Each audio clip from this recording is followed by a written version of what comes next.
It's Wednesday night. The New York Theater Barn is live!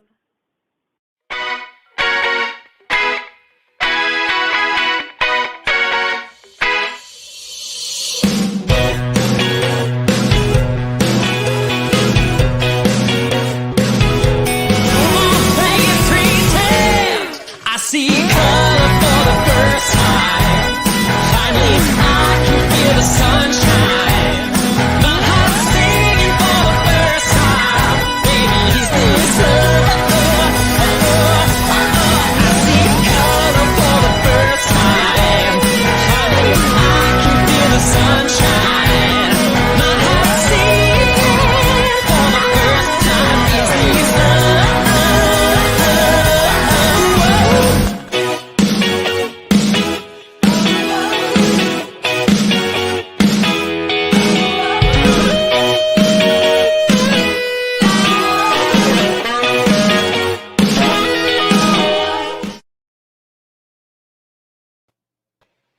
Good evening and welcome to New York Theater Barn's New Work Series Live. I'm Joe Barros and I'm the Artistic Director. And I am Jen Sandler, and I'm the Associate Artistic Director. Tonight, we are excited to present excerpts from the new musicals Little Miss Perfect and House Rules. That's right, Little Miss Perfect is the new musical from Jariah Kwame and Lauren Gunderson, and House Rules is the new musical from Daniel Merzlufft and Kate Leonard, and is based on the New York Times bestselling novel by Jodi Picoult. That's right. So welcome to the 37th installment of our virtual New Work Series.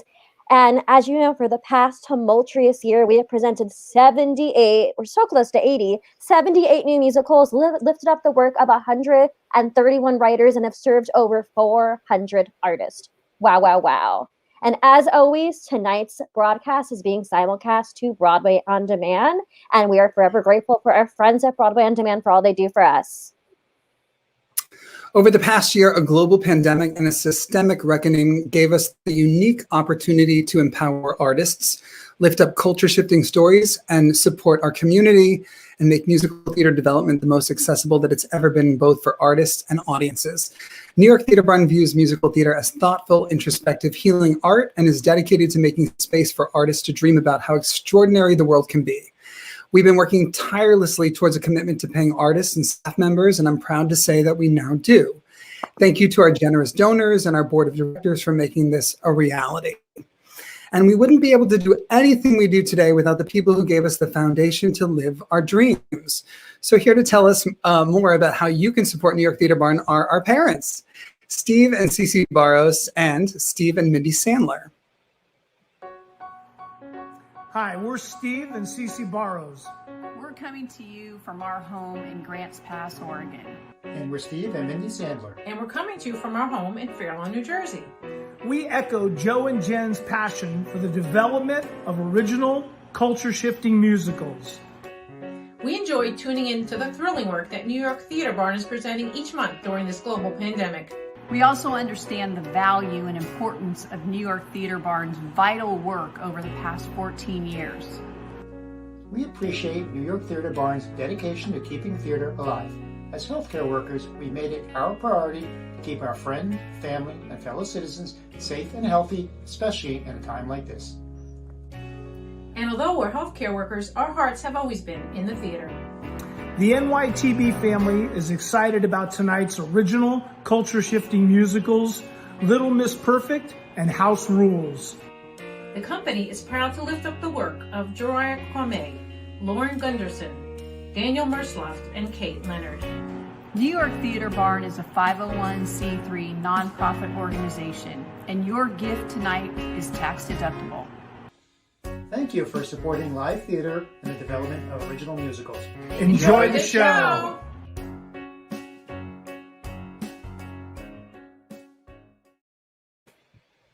How about that? Thank you, Cece and Steve, and my mom and dad. It means the world to us that you made this video for us and appeared on our stage in this way this week, and we're so grateful for your unwavering support. Totally. And just like them, well, I would say just like our queen, Lauren Gunderson, they would agree that it's not about how much wine you drink, it's about how much water along the way. So some wise inspiration. I'm excited to bring some laughter to the backstage group right now.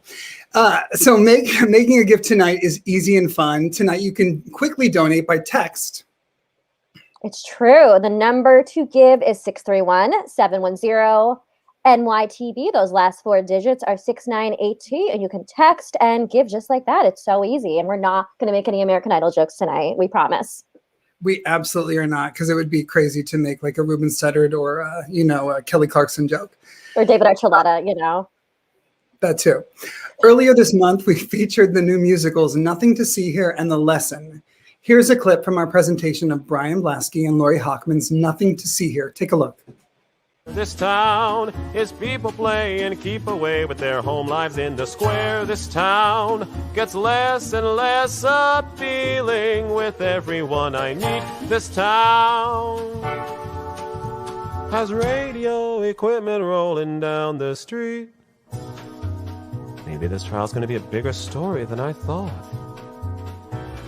Nothing to see here, nothing to see.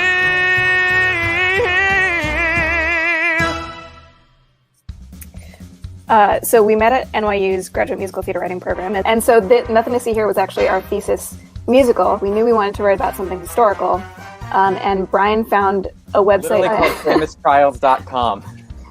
So he found the Scopes Monkey Trial, and we started doing research, and we came across this whole conspiracy of how the trial was actually a publicity stunt put on by this business owner to build a tourism market to save the town's economy. It was just so ripe for adapting because the people involved with it were so dramatic in and of themselves. It was all happening during the time the radio was just invented, so people were tuning in to listen to this as entertainment. The nation was all focused in on one particular thing for the first time. The different type of musical worlds that were colliding with vaudeville, jazz from the South. It's set in Dayton, Tennessee, where they had, but like this Appalachian folk music, and I was like, what? There's so much to mine here, and it revisits a lot of the issues that we still experience in terms of very stark divides with very passionate people on either side. As the world ramped up into what had become 2020 and early 2021, we were like, this show is just more apropos than ever. Mr. Brian, I'm trying to agree with you, if you'll let me. If you'd put your Bible down for a moment, I think you'd see we agree on many things. Perhaps we are equally matched, after all. It's only too bad one of us must lose the fight tomorrow. Not if the truth can win. Speak clear and stand tall. Stand tall. May the better man win, and may man be better for it, bruises and all.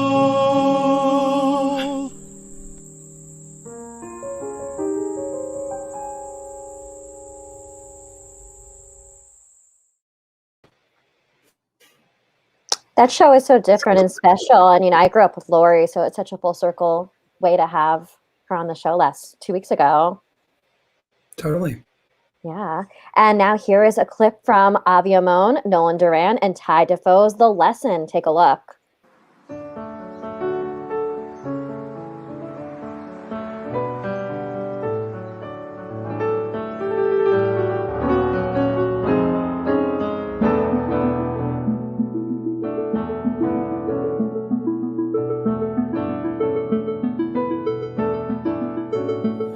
There's a wall that's growing from the sins of our parents.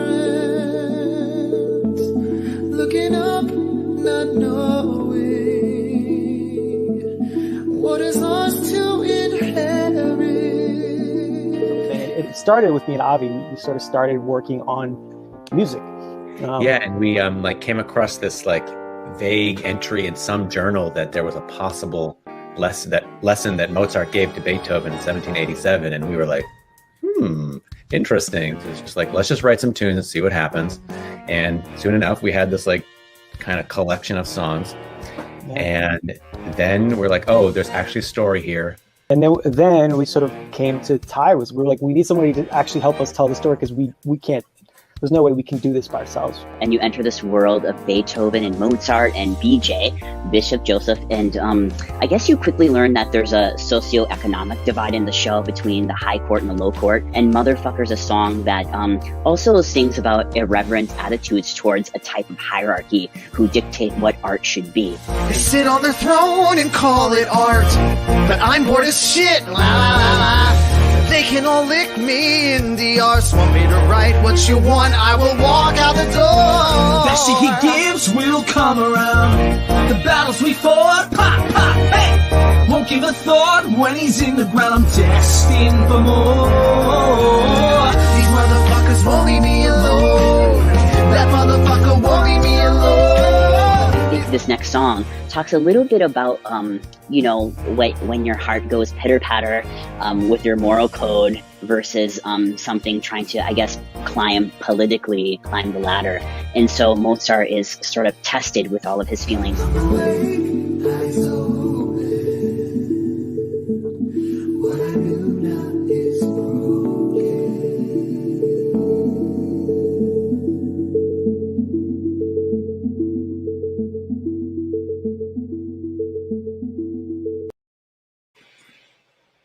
I've been thinking about that show for the last 2 weeks. I confess, I hope you have too. It's that song, both of those songs. Totally. And we had Heath and his mother, who also wrote another show that we also did a few months ago here in the series. More than a few months ago. Feels like it was a few months ago, but it was last June. Time is crazy. Anyhow, speaking of time, now let's get started with tonight's programming. Our first show tonight is Little Miss Perfect, which has music and lyrics by Jariah Kwame and a book by Lauren Gunderson. Coming of age is even harder when you're also coming out. Noelle's world turns upside down when she develops feelings for Malaya, the foreign exchange student that her conservative family is hosting. As class president, she must also confront her privilege and compliance when her high school refuses to take steps in being more inclusive. Noelle struggles to decide whether she will be true to herself and an ally to her peers, or if she will settle with simply being Little Miss Perfect. And now joining us from their homes in Michigan and California are the writers of Little Miss Perfect, Jariah Kwame and Lauren M. Gunderson. Hello. Hello. Hey, friends. Thanks for joining us. What a pleasure to be back. Yes, thank you so much for having us. Yeah, Lauren, you were on one of our first broadcasts back in, what was it, May? Man, what a weird world, but what an amazing world that we get to be together in this way. I know. And, Joe thought that June was yesterday, so it feels like May was yesterday, too. Same, Joe, same. Yeah, I saw a meme or something today that was next month is March, but wasn't last month March? No, one of my favorite bars has been closed since the pandemic started, and they have St. Patrick's Day decorations still, and it's so sad, and they're about to be relevant again. Oh, that's so sad. That's so sad. Oh no. Well, but work goes on with new musicals, new music, new storytelling. It's one of those things that a pandemic doesn't change a ton for writers because we're used to being alone in our rooms by ourselves anyway. So progress is still made on our end. Let's talk more about that. So Lauren, I know you hear this a lot, but it's exciting. You are America's most produced playwright, and your plays include I and You, a fantastic two-hander, Miss Bennett, Christmas at Pemberley, Bower, Silent Sky, Exit Pursued by a Bear, and Toll and Trouble, among a few. You're also the book writer of the musicals The Amazing Adventures of Dr. Wonderful and Her Dog, Justice, the new musical about Justice Sandra Day O'Connor and Ruth Bader Ginsburg, and Jeanette, about Jeanette Rankin, the first Congresswoman, which was a part of our virtual Newark series almost a year ago, as we just mentioned. Jariah, you are a writer whose passion for musical theater composition was sparked when you wrote and self-produced your first project at age 13. You performed your original R&B neo soul music throughout your youth and adolescence, opening for artists such as Anthony Hamilton, The Dramatics, Lyfe Jennings, SMV, and Keith Sweat.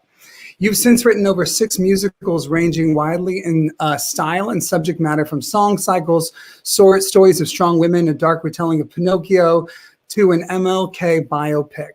Your song, Little Miss Perfect, was a winner of the 2019 Write Out Loud contest and has since become a viral sensation. So legend has it that our award-winning hit song, your award-winning hit song, Little Miss Perfect, did indeed come first and was ultimately the impetus for the musical. The fans responded to the song, and it's like the universe told you that there was more than just a song, but possibly an entire show. So tell us more about the success of the song Little Miss Perfect and how that led to the show Little Miss Perfect. Yeah, so I won, like you said, Write Out Loud in 2019 and got to work with Taylor Louderman on the song. And I don't think either of us anticipated the reaction. Like, in my mind, it was definitely like a more lighthearted, important story to tell. But I never imagined, like, as soon as the song came out, I started to get hundreds of Instagram messages from kids all over the world saying, like, this song is the reason I came out to my parents, and I never thought that they'd be okay with it, but they are. This song saved my life. I needed to hear it when I was having dark thoughts about myself and my identity, and it was a reminder that I'm not alone. And I don't think I was ready for that in the best way. Like, it really just made me realize the power that we as artists have to use our work to challenge an action and also to change people's mind, not just about subject matter, but about themselves. And the opportunity that I have having all these young people's attention was like very overwhelming for me. And so it became clear to me that I think it was time to use my work to create a coming of age story that highlights underrepresented communities and struggles, while also tapping into that musical magic that made people fall in love with Little Miss Perfect. And so I thought about all this and I got ideas, and I was like, I don't want to write this book. I want someone with more skills in that area to do this. Who should I pick? And I was like, well, what about asking the most produced playwright in the country, who I had worked with last year as an actor? And so I went out on the limb and I reached out to Lauren, and she said yes. And I was like, yeah, and it's happening now. And I'm just so over the moon and excited to get going on this. So before we move forward to talk about your collaboration, we have a video of Little Miss Perfect and the way it has transformed. So here you go. Today, we're going to be talking about Little Miss Perfect, aka the Taylor Louderman TikTok 13 Reasons Why song.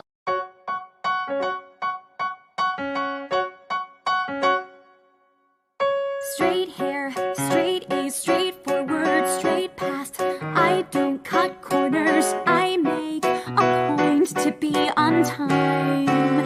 Head out the student council. I don't black out at parties, I jam to Paul McCartney. If you ask me how I'm doing, I'll say, well, I was adopted when I was 2.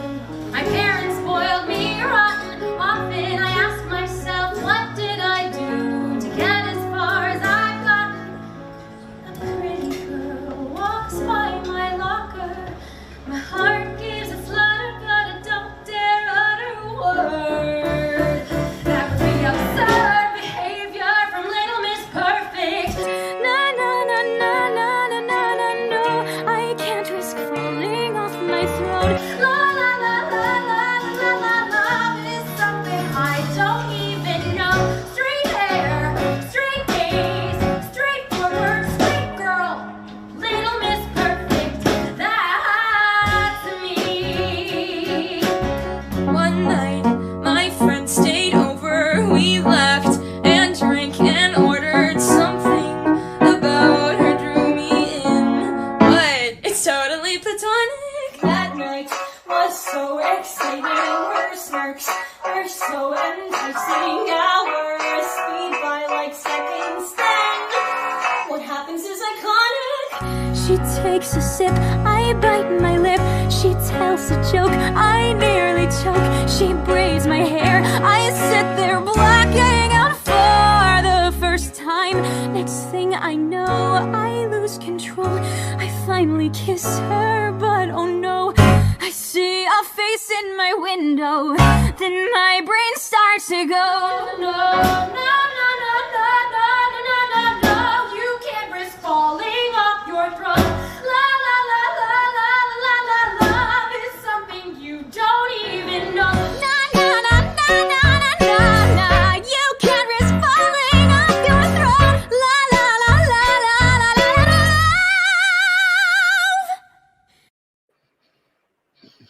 Well, there's your sister.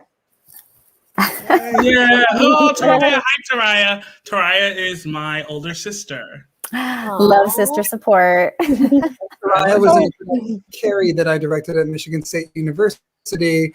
I won an award through SDC to get to direct this production, and actually cast Taraya in a small part in the show that was originally played by a man. And I had to ask our RNH Theatricals permission, and they originally denied me permission. And then I asked the authors, and they gave me permission. Yeah. Reach out to those writers. Be the change you wish to see. So, Lauren, we started talking about your collaboration with the show. Tell us more about how you came onto the show and why this show. Yeah, I mean, it's all Jiraiya. Jiraiya is so professional and ambitious and talented and kind, and it just made great sense. I met Jiraiya as an actor when he was did a fabulous job at a very sneakily hard play. We did a totally reimagined Peter Pan at Shakespeare Theater Company in Washington, D.C. before the pandemic. And that's how I met Jiraiya. And pretty instantly, I was like, oh, whoever this person is great. And then it was actually at the cast party when we were all very excited and kind of staying out a little too late, just pumped up for the opening, which went beautifully. There was a lot of work. And we all know that like opening night when you like really earned the standing ovation that you got. And I remember Jiraiya just saying, okay, let's talk strategy. I want to write musicals. I want to write songs. I'm a writer. Tell me all this stuff that you know. And it just became very clear that his star was one that was rising, and I wanted to do anything I could to help. So when he reached out later, I was like, I know this is crazy, but would you ever consider? And I was like, anything, anything you need.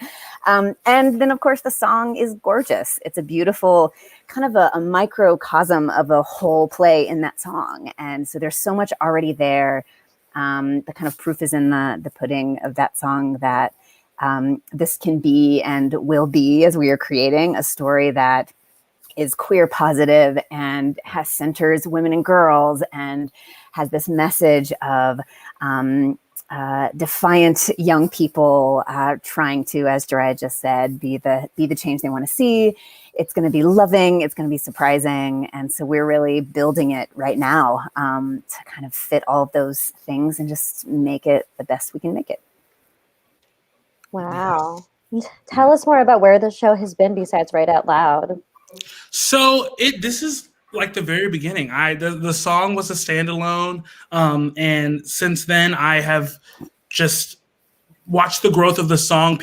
Watching people make the different renditions of the song. People have said it in animatic contexts for like different fan arts for different shows because it's like a general story that they felt like connected to their favorite story or something. So I was seeing all these people connect the idea to something that's personal to them. And so then the question became, well, if I want to make this a bigger story, how would I connect it to me? And so I decided not only that it would be good to talk about the love story between these two girls who one of them is not out yet. So for her, this is an entire discovery, but it also became clear that I wanted to make it a coming of age story for her as far as where she stands politically. I thought it was interesting that like now a lot of these Gen Z kids, they have to know where they stand politically. When I was growing up, that wasn't necessarily something that was on our minds. It's like, you just get to be a kid and you get to have all the friends that you have and you love your friends and that's the end of it. But now kids really do have to have an understanding of the world in a bigger level. And so I wanted to create a subplot that connects Noelle, our main character, to these issues happening around her in relation to her best friends who are African-American, and her as the class president having to figure out what is the power she has in this scenario and what privilege does she have to add to it. So yeah, we're really developing the story from scratch. And yeah. And it's true what you just said. It's theorized that the election went the way it did because of the Gen Z vote. Yeah. And I believe it. Oh yeah, they are change makers. They are insane in the best way, and I love that. And I wanted this to be really a love letter to them and the way that they are coming of age right now. Yeah, and I think that sense of how a high school really is a microcosm of what the whole country is going through. So, I mean, if you look at certainly Marjorie Stoneman Douglas and the kids that rose up out of that tragedy, saying, we went through this, but we all are going through this as well. And I think the show wants to be both a very personal story of somebody figuring themselves out and the more local story of a community, and then how that community is part of the world. And I think it's also one of the first conversations Ryan and I had was about how to make it an intergenerational story about that as well. So what are the parents doing during all of this? What are they going through? What are they learning? When do those generations finally talk to each other and realize, oh, you're going through this version that I'm going through, and that we can do this, or this is never going to work, and all of that has such great theater meat to it, because it's just nothing but conflict and great characters. Totally. And you have a concept album coming out later this year, correct? Yes. I will have the release date pretty soon. But yeah, we will be releasing 10 or 11 of the songs. The first songs, the heart of the show in my mind musically. It's really exciting because I'm kind of breaking apart different musical motifs and melodies from that original composition. And we've exploded it into different characters and different styles to relate to these different characters. So that will be coming out within the next couple months. Awesome. I love what Lauren basically said earlier about how the original song is like a sort of like a one-act play. It has an incredible beginning, middle, and end, and you really do riff on your original motif, especially in the second song we're going to hear tonight, called Before We Go. But let's talk about your first song. Your songs have such, they're so melodic and they have such range. So the first song is going to be sung by you, and it's called You Only Know His Name. Tell us a little bit about that. Yeah, so I wrote up a little blurb so I don't ramble too much. There is a security guard at this school named Officer Douglas who is infamously racist and targets Black and brown students any chance he gets. And there is an altercation between him and one of Noelle's best friend, who is also the school's star basketball player, Elijah, who is African-American. And it gets to a physical level because of the security guard, and he ends up pinning Elijah against a locker, which breaks his arm in the process. And so this incident causes a huge uproar and even a protest amongst the student body, and the local news even decides to cover this story. It's insane. Nothing has ever happened like this in this small town, or that has been acknowledged. So the news people show up at Elijah's house and start questioning his father with cameras and microphones, and it's just all very inappropriate. And so his father, who is frustrated with the media circus, and decides to put them in their place. And that's what the song is. And you have by the way, you have this incredible riff in the middle of the song, and then there's this counterpoint ensemble sequence. I played this song for my students at New York Conservatory for Dramatic Arts this morning, and I told them, I said, this is why you riff in a musical. This is a motivated musical moment. And so I just wanted to say that before we see it. So here is You Only Know His Name.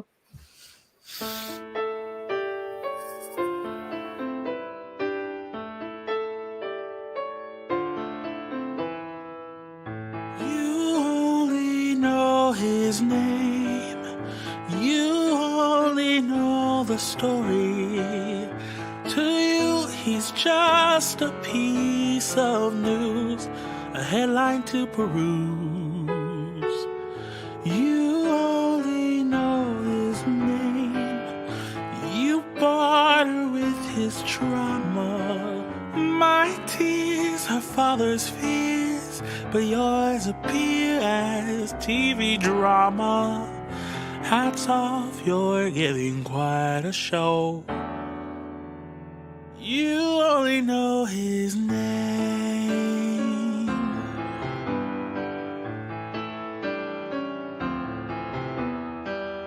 You only know his name. Why not the man who broke him? Is his fence too high to get past? Or do you not know what you would ask? Or is it that you think my son's to blame? You only know his name. Elijah, exempt from being a child, I tried to shelter him from seeing this vile reality. Soon I'll have to send him for miles and pray that he makes it back home. Take your camera and your microphone and walk away. I don't have it in me, I can't do this, not today. Yes, I'm finally angry, Is that what you want me to say?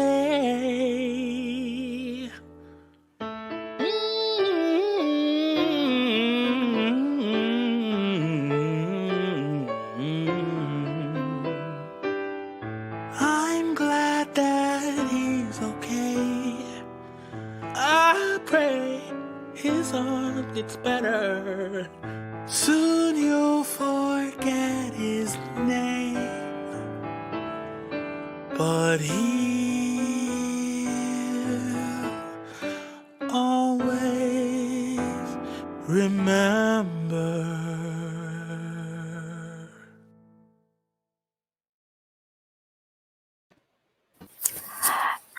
So good. Thank you. Hey. Yeah, so there's that. My son is changing in the background.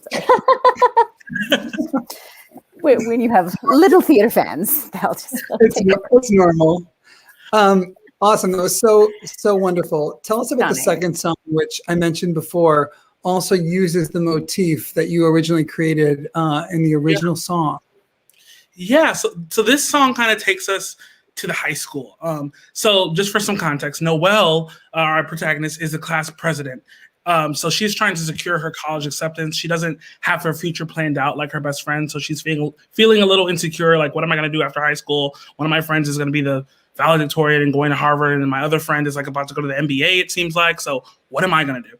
So she's just like, she's conflicted because she's the class president. She has a lot of responsibility all of a sudden.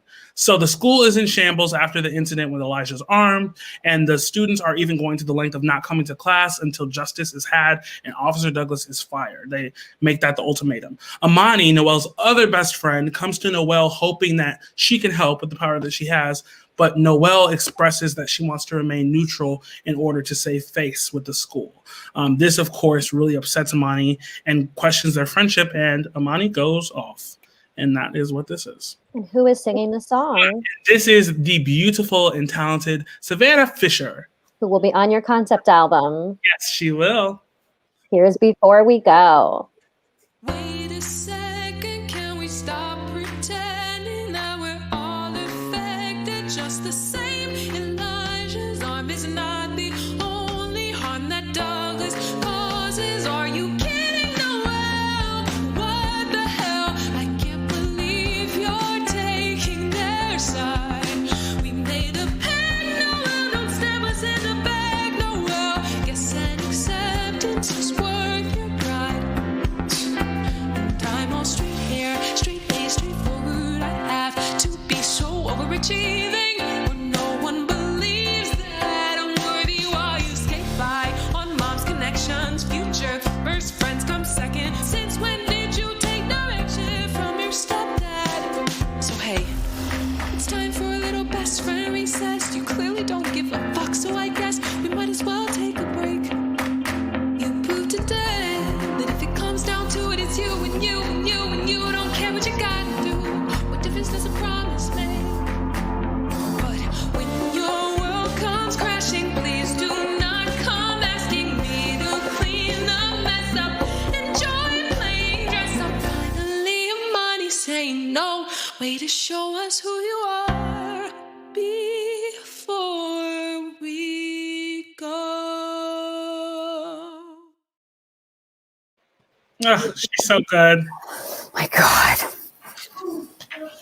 But just to highlight, think about all the songs that we've heard so far and how different they are melodically, pacing. There's so much diversity in sound and the ways that Jariah tells a story in a song. And you can see why I jumped at the chance to work with them.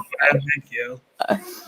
So I think we want to end with a final question. So, as everyone knows, this show has been very much defined in the last year by the TikTok generation, just like our next writers are as well. And it's really made your show a big difference, and it's made other musicals right now as well, too. How has that response reflected you in the show? Has it changed the way you've looked at the show, the way you've written the show? It's really awesome because these kids online are so vocal about like what they're expecting from it already in a great way. I'm able to read comments of like kids being like, oh, this show really resonates with me because of this reason. And I really hope that this happens. And I'm able to take that and it's kind of collaborative, being able to know what they are interested in and knowing like, oh, I love this part of this song. And it's like, oh, maybe that's a moment of the song that can happen in different places. Just being smart about listening to them has been really awesome. And also it'll be really awesome as the songs are coming out to see their live reaction on TikTok and on my YouTube channel and everywhere that they will be, I'm sure, posting and get live feedback as we're workshopping the show. I think that will make all the difference. Yeah, and Lauren, you're already having that with Jeanette and to go on this show now as well. Yeah, I mean, this is the way I think that musicals are born, certainly with the generations younger than myself, which is it's their show before it's Broadway's. You know what I mean? It is, and it's one song at a time that people connect and it becomes theirs. And that to me is one of the greatest gifts of this social media world that we're in. And frankly, of this, as terrible as this pandemic is, people are turning to all the different ways that we can connect. And a lot of them, it is over TikTok and it's Instagram. And I think that actually is a very unique way to build a show, build a following, build a love for these characters. I think Jirai and I both want them to feel like you know these characters before you see the play. And we always say around here, you know, limitation is creation. And I feel like the last year that's really been what has happened for a lot of these shows, you know, for shows like Little Miss Perfect, for Jeanette, for, you know, Ratatouille, the TikTok musical. Yeah. Name of the game.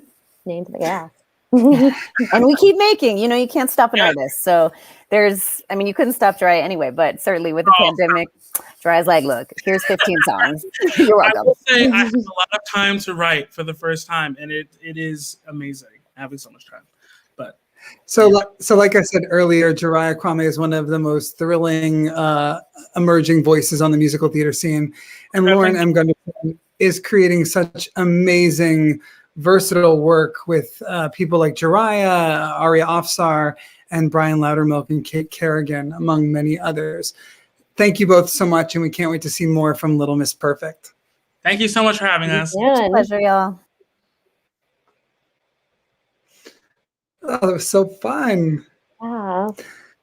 But now it's time to move on to our next show, House Rules. Yes, House Rules has music by Daniel Merzlufft and lyrics by Kate Leonard. Based on the New York Times bestselling novel by Jodi Picoult, House Rules centers around Jacob Hutton, a forensics-obsessed teenager living with autism in modern-day Vermont.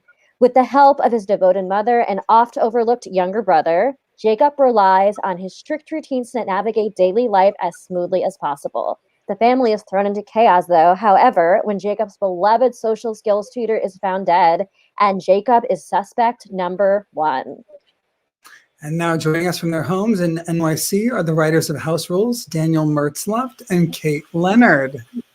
Hello, hello. I'm so excited to be here with you guys. Yeah. It's great to see you both. I'm so glad Kate made it back from her train adventure. I was following that yesterday. So excited. It was very fun. Well, thank you both for joining us. You are both most popularly known as the co-writers of Ratatouille, the TikTok musical. I'm also working with you on Breathe, Portraits from a Pandemic, a new musical about the pandemic, and a collaboration between 5 songwriting teams with a book by Timothy Allen McDonald and Jodi Picoult. We've been workshopping and rehearsing, and we will film our piece later this week.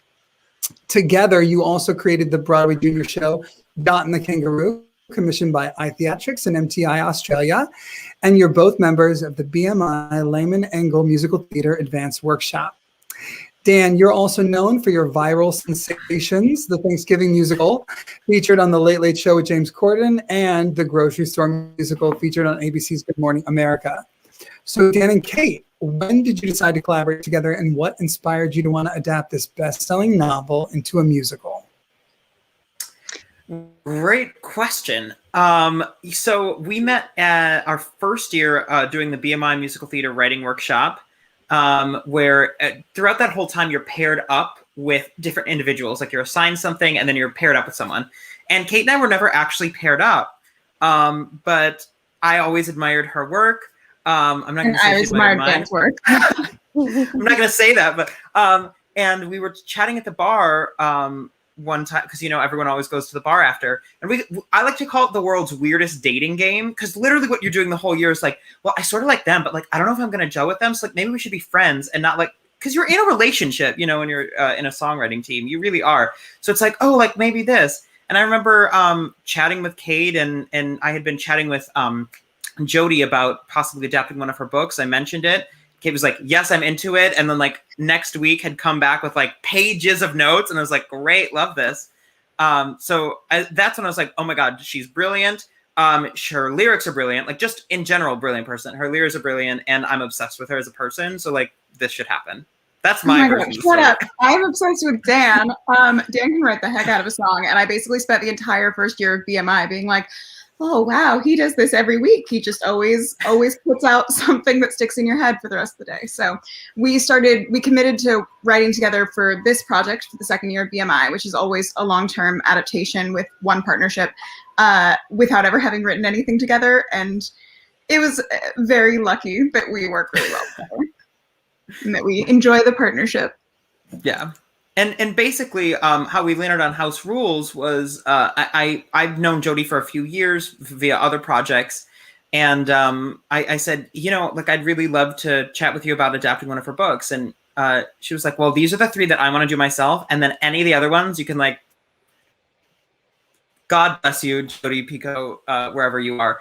I came up with a short list, and when Kate and I were chatting, and she did the same, and we realized we overlapped on a few, read those, and then landed with House Rules.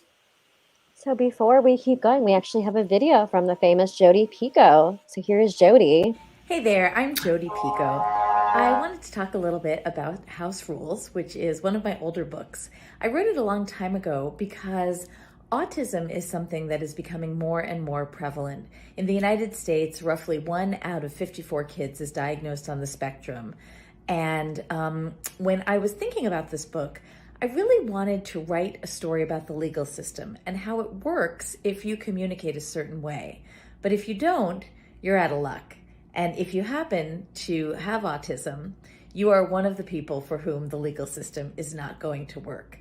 I was super excited when Dan Merzlufft and Kate Leonard decided that they wanted to try their hand at turning it into a musical, and I can't wait to see where it goes from here. Yay! It was so good to Yay. Daniel will be right back. Mm-hmm. So we have been working primarily on the songs, and because that's the way that the second year of the BMI workshop works, is that it's just songwriters and you aren't actually looped in with a librettist within the workshop.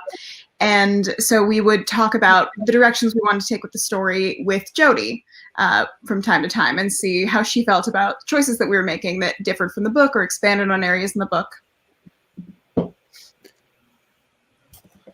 Dan doesn't know what we're talking about. I don't know what the question was. So we were talking about BMI and how you developed the show, essentially.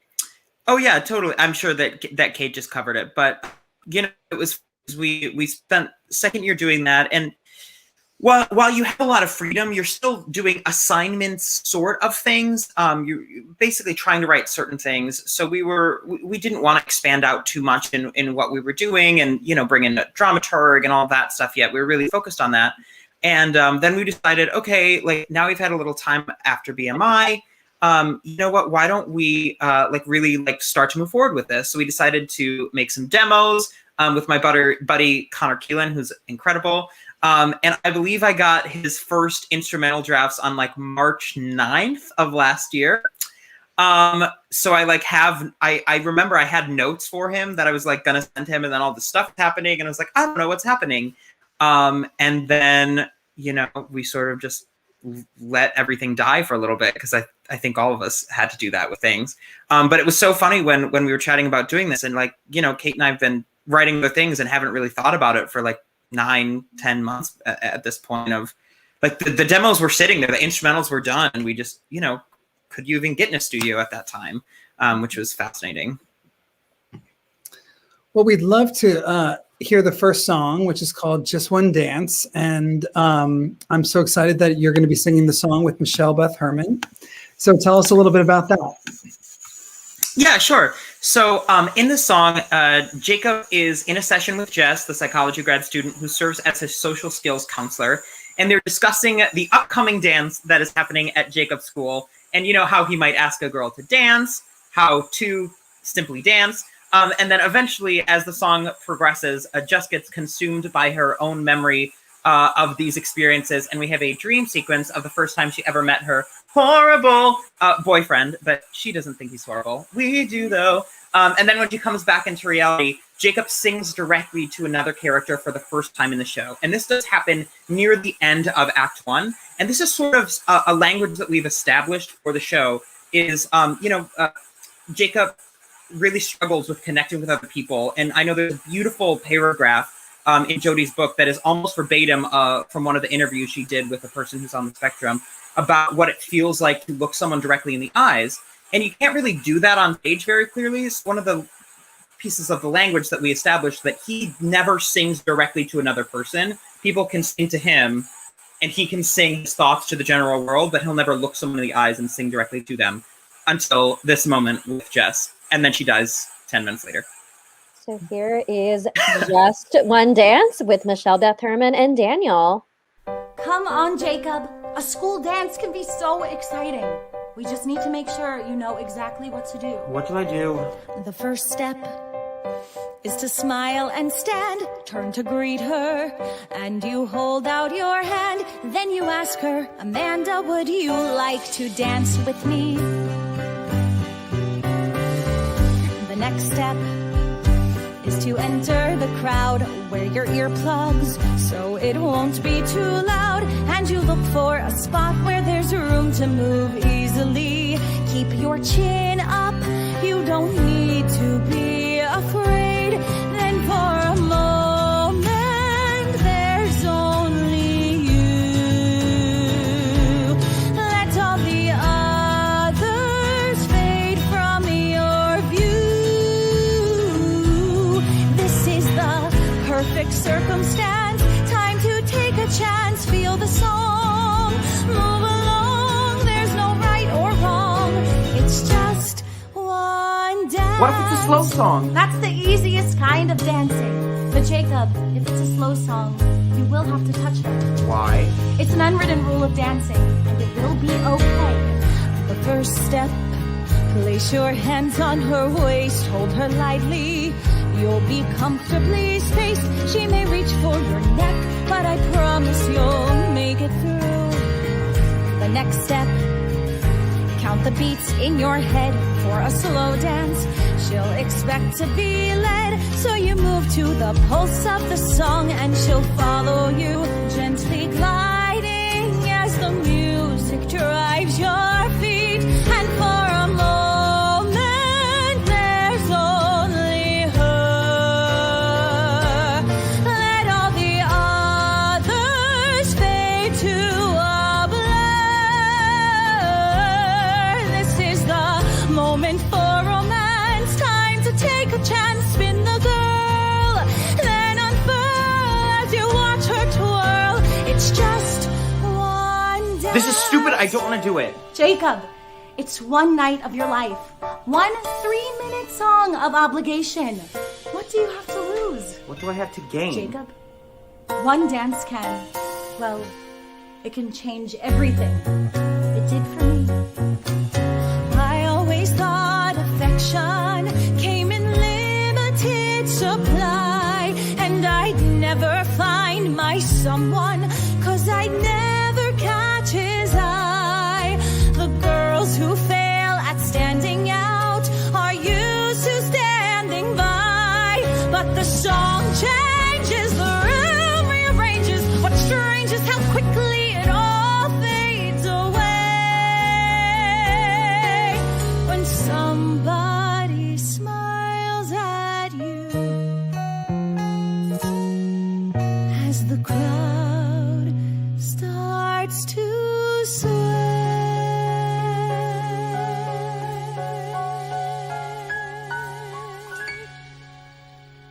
And for a moment there's only us. Take a deep breath, no need to be nervous. Now is the time to take a chance. It's just And for a one moment there's only this.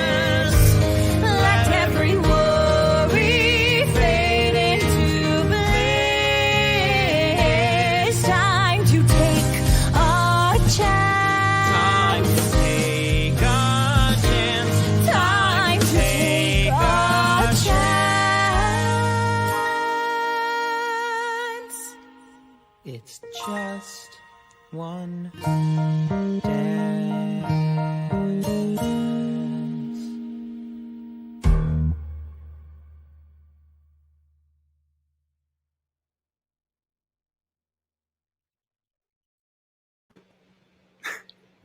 It's a beautiful moment and a beautiful song. When I first met Michelle, I told her, I said, you'd be an amazing Elphaba. So I started calling her Michellephaba. She is. I mean, I'm so obsessed with her and her voice. She's like not only the kindest person, but like, whew, what a singer. Totally. And you as well. Yeah. Oh, thanks. You know, I don't really perform anymore, but I do on demos and occasionally on other things. But I let the real professionals do that. So and on before James Corden. And on James Corden. Very simple, yeah. You've been on national TV. Don't sell yourself short. So before we get to the next song, I know you don't have a book writer for the show currently. Right. So when we wrote the show, or the songs for the show, it was in a context in which you don't typically work with a book writer. And we decided that, you know, when we wanted to expand the project, we needed to find a book writer to work with. And that's a search that we, you know, are still working on because we're very interested in working with someone on the autism spectrum, or if not a book writer on the autism spectrum, then a dramaturg, because, you know, this isn't, although there are aspects of this story that is heavily about justice that have universal applications, there are also a lot of specifics about the autistic experience that we can't fully speak to.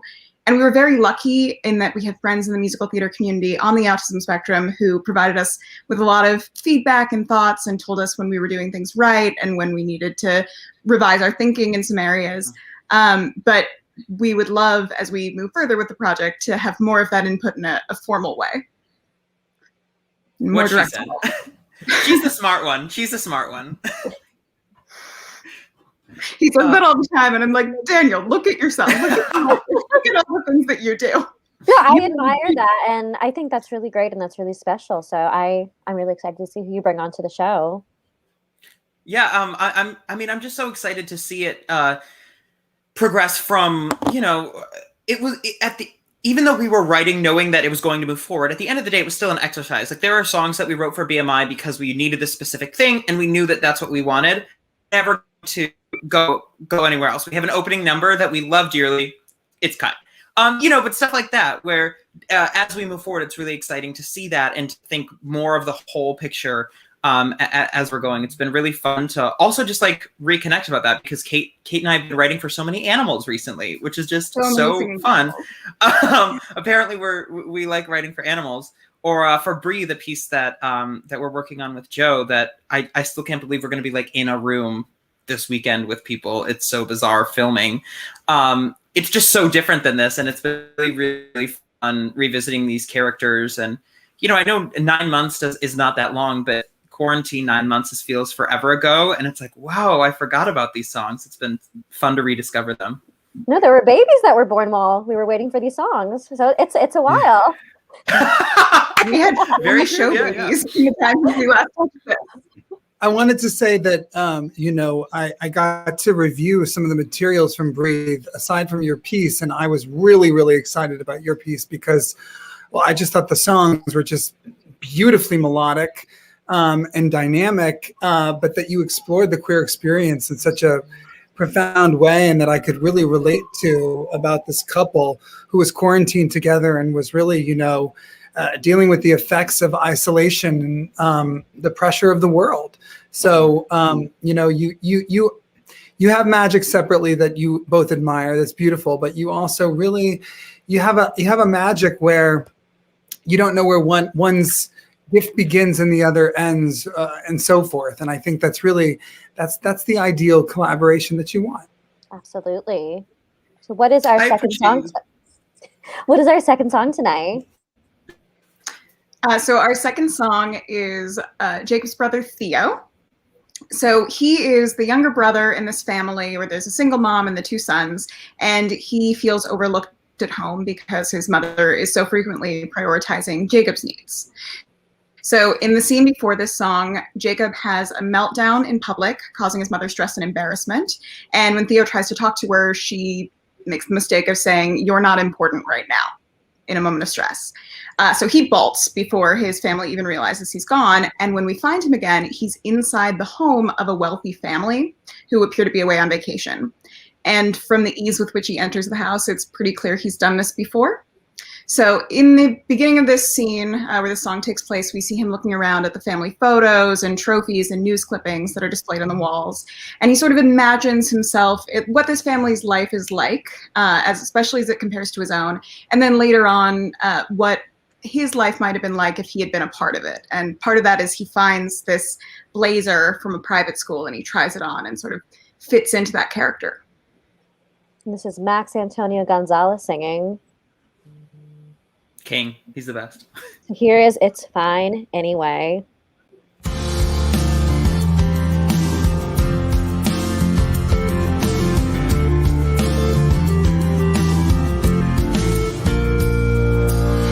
Let me guess, in the first grade, Daddy's little prince made some macaroni art that blew his parents away. So they paid for an art class, take his ass to the museum. Now see him living off this paper mache. I could paint a better sky than this rich guy any day. But it's fine, I don't like art anyway.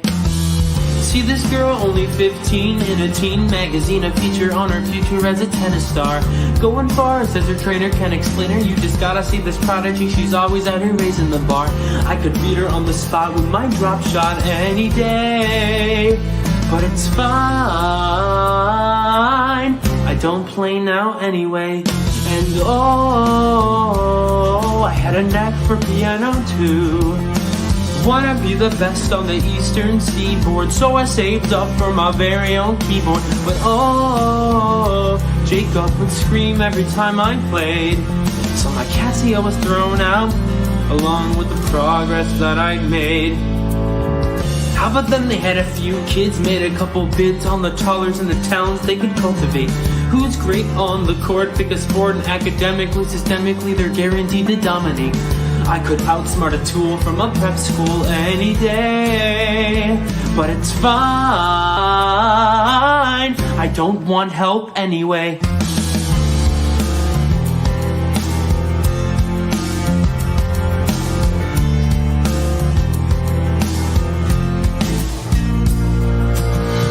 Look at me, jacket pressed, I'm the best dressed, future money maker, moving shaker on a rapid climb. And I'm gonna sail into Yale, save your scholarships and dollar tips, a job would only waste my time. Driving in a Benz with my drunk friends every day. And it's fine, Daddy loves me anyway. Don't forget, I got more skills, family instills all the values of a budding multi-hyphenate. Won't quit on my game, earning fame as a baller and a scholar, charming ladies with my clever wit.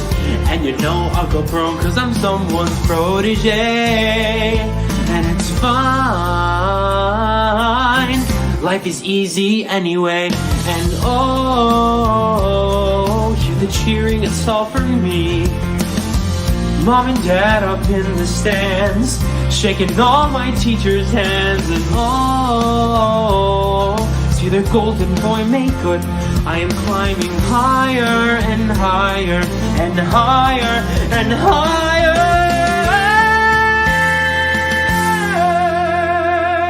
just like they knew I could.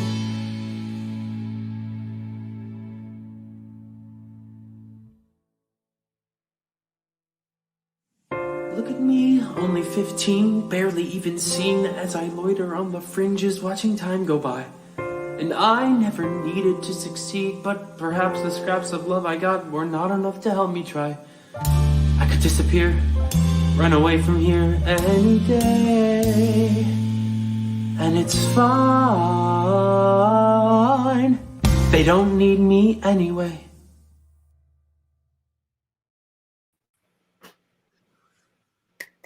I love him so much. Also, shout out to Connor Keelan, who orchestrated and produced both of those tracks, because he's so good. Music directors are the unsung heroes of the theater. Daniel? has a lot of MDing himself, so he knows. Yes. That is my statement on that. Yes. Awesome. Thank you both so much for sharing this with us tonight. Your work is incredible, like I mentioned, and we can't wait to see more from House Rules. Thank you so much for having us. Actually, you know what? We have one last question that's really worth I asking. thought, yeah. So, I mean, we were Sorry talking about about this It's okay. You know, Joe and I were talking about this earlier. There aren't a lot of shows about, autism and Asperger's. The only show we could really think of is Curious Incident of the Dog in the Nighttime. You know, why do you think it's important to spotlight autism and Asperger's in the theater? You know, how can we get more shows like this in the theater? Because it's important. Yeah, I mean, it's funny that you say Curious Incident because that's, the one. And I remember just seeing that and having had many friends who are on the spectrum and like experiencing that and understanding their experience in a very different way. So like me as a person not on the spectrum, just being able to understand that experience in a different way was really important. And then same thing with reading House Rules. Because Jody did, hundreds and hundreds of interviews. And I know a lot of those like direct quotes when Jacob is describing his experience are like almost direct. So I think one, just to raise awareness, but also, I have a lot of people who I've been close to in the past who are on the spectrum. So that's why I was specifically drawn to it. And I think it's, the arts help us cultivate a greater understanding of the people around us and the variety of experiences. And the more people who have some ability to relate to and understand the experience of being on the autism spectrum, the more likely it is that we can cultivate a community where those people get the best support available in everyday interactions, in addition to the justice system, which is what the second act of our show focuses on. Yes. And I feel like this also creates opportunities for actors who are on the spectrum, which is really fantastic. Absolutely. So again, exactly. Thank you both for those beautiful answers, and we can't wait to hear more from House Rules. And Joe, Thank you so much for having us. And Joe, we'll see you on Sunday, and I'll see you soon. Yes. I can't wait. See you Sunday in person. Oh my gosh, what is that like? See the top half of your face on Sunday. Yeah, just here. It's a real person. Yes, real person. So we'll Thanks, see you guys soon. Have a good night. Bye. So when we were in rehearsal together last week, Kate was actually there virtually, and Dan was there with me. And when I arrived, Dan was waiting for the tests of his COVID results while he was waiting to go in for rehearsal, while he was also taking a meeting about another show, pitching ideas. It was really awesome to see magic in the making. Well, that's our show. That's right.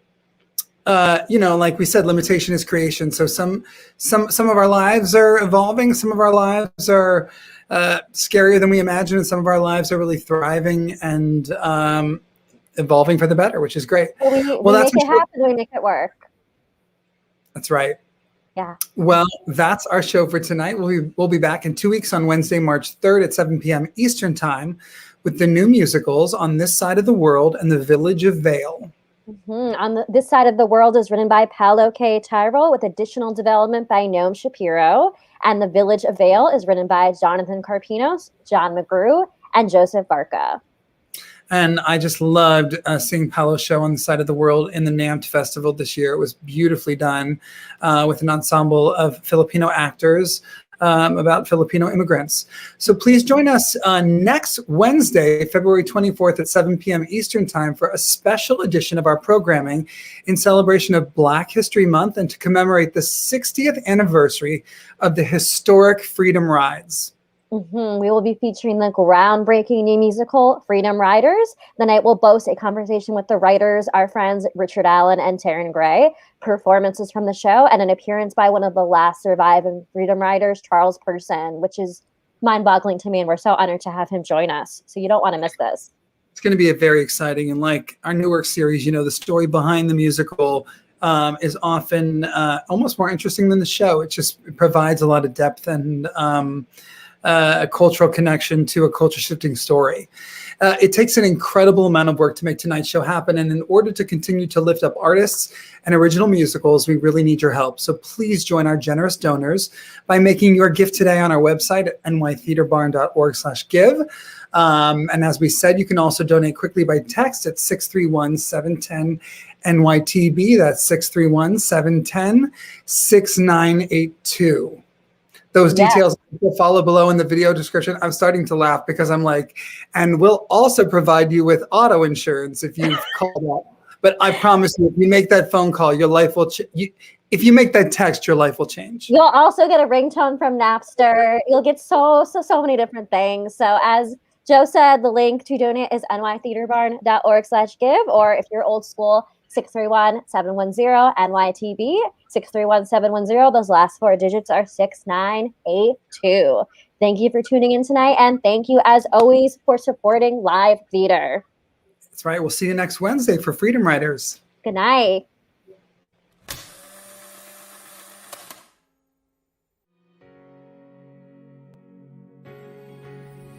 Having the support of New York Theater Barn's artistic community has been so nourishing and uplifting, especially now as our brick and mortar theaters remain on hiatus.